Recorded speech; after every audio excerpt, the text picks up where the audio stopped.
How you doing, people? Random here. So I went to see Locksmith last week, actually on Friday, and I picked up some good stuff. So let's start over here. So first thing I picked up was a cabinet lock. This one in particular is a Chicago lock, and this is to replace one of the filing cabinet locks. It was in a friend of mine's cabinet, and so Locksmith keyed it up, so we're good to go. I'll get that back together. I also picked up this Ruco 2, Asa Ruco 2 with the 6000 Snowman core. It's got the twin on it, so that was pretty sweet. I have another Ruco that I picked up from him last time, and it is this one over here, which is pretty sweet. Also with a twin. And when I was there, that one's key retaining, I believe. Yeah, it is key retaining. So that one, and also I picked up this one. Didn't have a key. I looked inside. It is a 6000 core, so it does have the sidebar on it. He says it's not his sidebar. He's licensed for 3 different ASA profiles or key numbers. But I thought to myself, well, if I got this off of Buddy over here, and I had this one already I got off from, what are the odds that he might have gotten them from this, because he doesn't sell this particular brand. Well, he sells this brand, but doesn't sell this particular model. So what are the odds that this key would fit in here? I was like, sweet. What are the odds that it would open it? Even better. So he must have got them from the same lot. He said they came off a buddy of his that did acid in like Sweden or something like that, but you know, you never know. So I got those. And then I also got off of him, he hates best. So really anything best there goes cheap, as long as it's not antique or a cutaway or something like that, because he does collect. But I picked up this best with a Kaba best core in it. We're going to open, there you go. It's a little stuck there for a minute. Okay, no spring return in that. Anyways, it doesn't have the control, but it does have 2 operator keys. So we'll try to pick it open and see if it's possible. I'm not sure, to convert one of these into a control key by picking it up differently. We'll see. Picked up that. I also picked up this, which is now I think officially the biggest padlock I own, and it is the CASP 19070X. And look at the size of that freaking key on there. That is a 1, 2, 3, 4, 5, 6, 6 pinner. Big 6 pinner. We'll play with that sometime. Let's get these back in the frame. We don't know the action. Then I picked up some WB blanks and some Slage S1 blanks. Let's just do a quick comparison here. There's the current biggest lock I have, which is the S&G.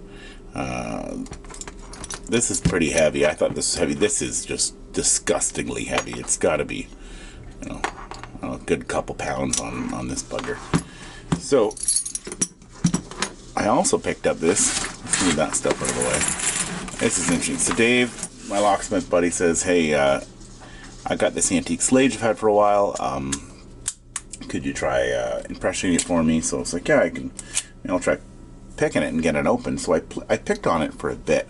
Slage is always my nemesis, even the standard pins, just because their tolerances are so perfect.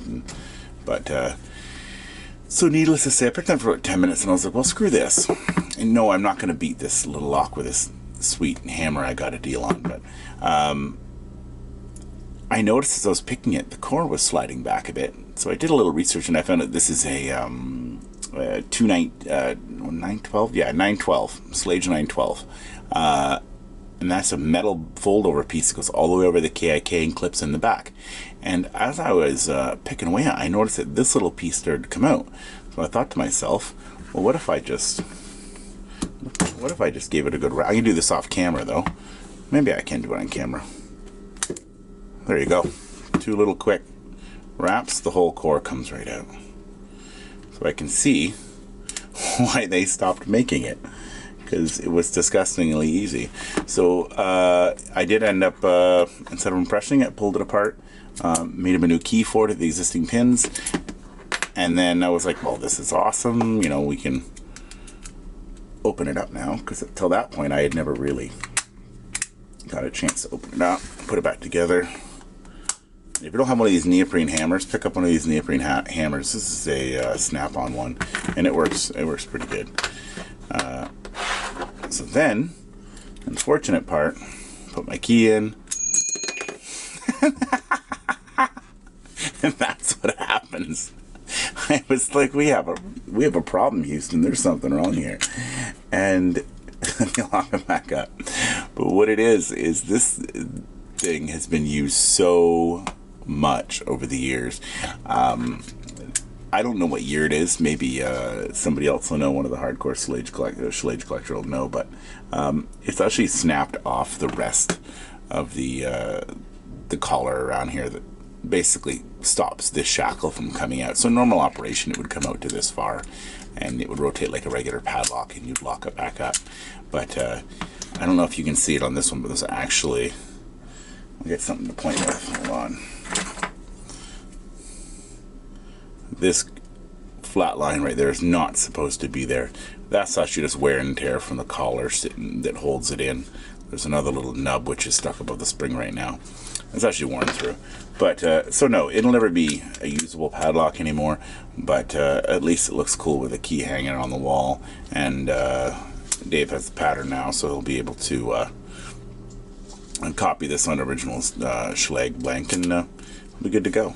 But either way, that's what I scored lately, and we'll definitely, I'm very far off from being able to pick those. I've seen a couple videos, read a couple articles from Exio and Key Picking. Did one on the 6000, and it's above my skill level at the moment. But this sucker isn't. So that'll probably be one of the next ones I play with. And I've done the best many times before. Sometimes you can even rake them open, and we'll get the core to the sucker and get some. And try to get a control key made for it. But either way, take care, and thank you everybody for watching. Thanks to all my subscribers, and support your local locksmith.